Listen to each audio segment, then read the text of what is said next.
ధరల పెరుగుదలతో అల్లాడుతున్న జనంపై విజయవాడ నగరపాలక సంస్థ పన్నుల మోత మోగిస్తోంది. రకరకాల పన్నులతో సామాన్యుల నడ్డి వీరుస్తోంది. అన్ని రకాల పన్నులను గతానికంటే రెట్టింపు చేశారని, ఇలాగైతే జీవనం కష్టమేనని విజయవాడ నగర ప్రజలు ఆవేదన చెందుతున్నారు. ఆదాయం పెంచుకునే మార్గాలపై దృష్టి పెట్టకుండా విజయవాడ నగరపాలక సంస్థ ప్రజలపై పన్నుల భారం వేసింది.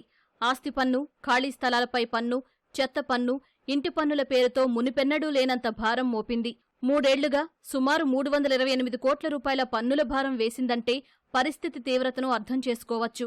5 ఏళ్లుగా ఏటా 15% చొప్పున ఆస్తి పన్ను పెంచుకుంటూ పోతున్నారు. 2020-21 ఆర్థిక సంవత్సరంలో నగర ప్రజల నుంచి 130 కోట్ల రూపాయల ఆస్తి పన్ను వసూలు చేయగా 2024-25కు ఆ మొత్తం 197.59 కోట్లకు పెరిగిపోయింది. ఈ విధంగా ఏటా 15% ఆస్తి పన్ను పెంచితే కట్టడం మా వల్ల కాదంటూ ప్రజలు లబోదిబోమంటున్నారు. 2023-2024 ఆర్థిక సంవత్సరంలో కేవలం చెత్త మీదే 14 కోట్ల రూపాయల పన్ను వసూలు చేశారంటే నగరపాలక సంస్థ మోత ఎంత తీవ్రంగా ఉందో అర్థమవుతుంది. గతంలో విజయవాడ నగరాభివృద్ధికి రాష్ట్ర ప్రభుత్వం ప్రత్యేకంగా నిధులు విడుదల చేసేది. కానీ 5 ఏళ్లుగా హామీలే తప్ప డబ్బులు ఇవ్వకపోవడంతో నగరపాలక సంస్థ పన్నులపైనే ఆధారపడుతోంది.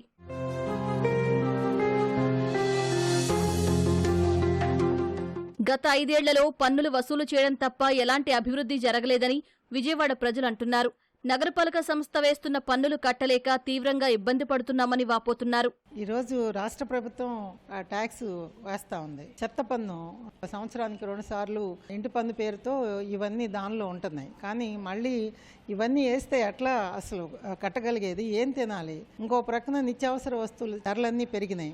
అందుకని ఇప్పుడు ఈ పెంచిన నీటి పన్ను, చెత్త పన్ను, ట్రూ ఆఫ్ కరెంటు ఛార్జీలు ఇవన్నీ కూడా తగ్గించకపోతే మాత్రం ఇవాళ తినే తిండి సక్రమంగా తినే పరిస్థితి ఉండదు. సామాన్యుల మీద ఇలాంటి భారాలు వేస్తే భారాన్ని మోయలేని పరిస్థితి ఉంది.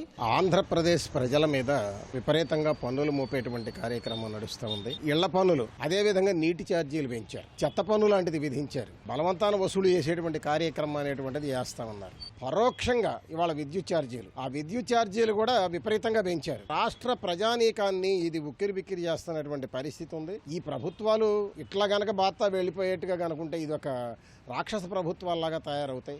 ఇది చాలా దారుణమైనటువంటి విషయం. నగరపాలక సంస్థ తీరు ప్రజల జేబులను కొల్లగొట్టేలా ఉందని విపక్షాలు మండిపడుతున్నాయి. గతంలో ఎప్పుడూ ఇంత భారీగా పన్నులు వేయలేదని, ఇప్పటికైనా జనంపై భారం తగ్గించాలని డిమాండ్ చేస్తున్నాయి. పన్నులు భారాలు వేసి బాదుడే బాదుడు, ఇంటి పన్నులు బాదుడు, కరెంటు ఛార్జీలు బాదుడు, అన్ని రకాల ధరలు బాదుడే బాదుడు అని చెప్పినటువంటి రాగాలు తీసినటువంటి జగన్మోహన్ రెడ్డి ఈ 5 ఏళ్ల కాలంలో చూస్తే బాదుడే బాదుడు కాదు, ఈయన వీరబాదుడు, మహాబాదుడు కార్యక్రమాలు చేపట్టాడు. నీటి ఛార్జీలు విపరీతంగా పెంచారు. ఎప్పుడూ లేని, చరిత్రలో లేని చెత్త పన్ను కూడా ఈరోజు విజయవాడ నగరపాలక సంస్థలో విధించారు. సంవత్సరానికి 25 కోట్ల రూపాయలు చెత్త పన్ను ఆధారంగా వసూలు చేస్తున్నారు.